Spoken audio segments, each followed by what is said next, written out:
question, Mr. Chair. Mr. Chair. Mr. Chair. Megan Wood. Mr. Chair. Thank you, Mr. Chair.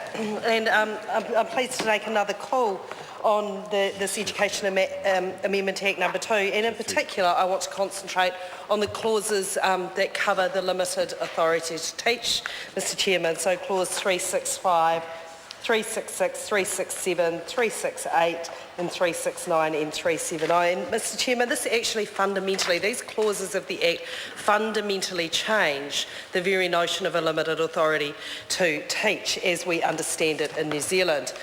At the moment, before this Act is passed into law, a school who has a particular gap in its workforce can apply for someone who does not have the necessary qualifications to be a teacher to have a limited authority to teach. And there's all kinds of rules around what they are allowed to do. But Mr. Chairman, this legislation that we're debating tonight utterly expands out this provision, and instead of a school being able to apply because they have a gap that they are not able to fill, an individual can apply for a limited authority to teach. And instead of a year that it is granted to a school, instead an individual will have themselves granted essentially a 3-year ticket to rove around the country teaching at will without the necessary qualifications. And we can see how these provisions change this. And I want to turn to a number of the submissions that came in and address this part of the legislation throughout the Select Committee process.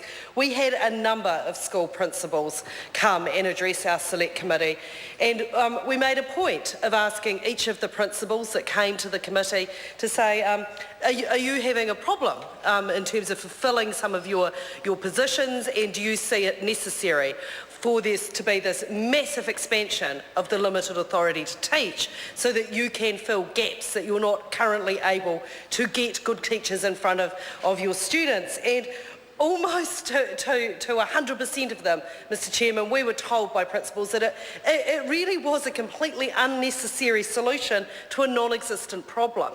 That in fact the number of people covered off teaching under the limited authority to teach has drastically reduced in recent years.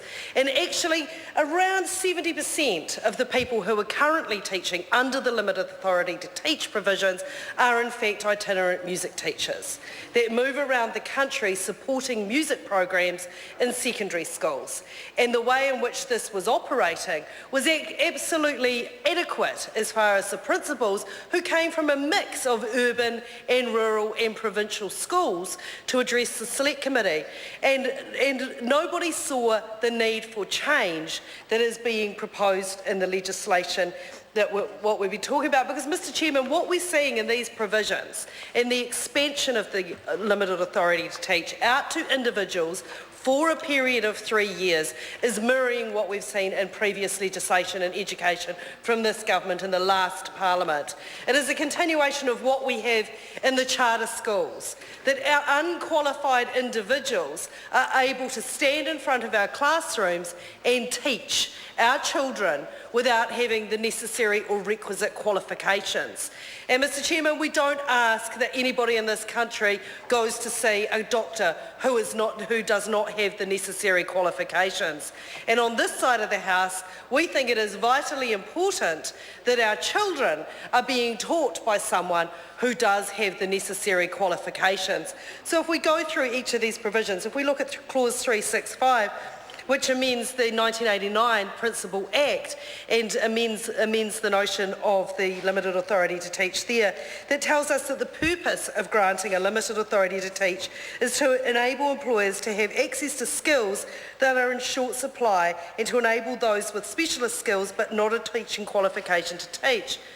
And Mr. Chairman, this notion of skills being in short supply is indeed what the principals did talk to us about when we questioned about the need for these provisions in this Act. Because when we said, is there a need for this? Is this something that would benefit your school and would benefit the students in your school?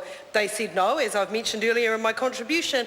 But they did say that if there was a problem, the problem was actually with the government's lack of workforce planning in the teaching profession.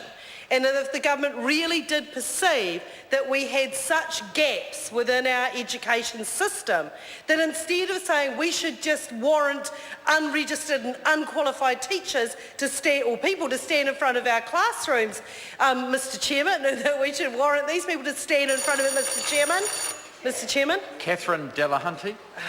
Mr Chair, tēnā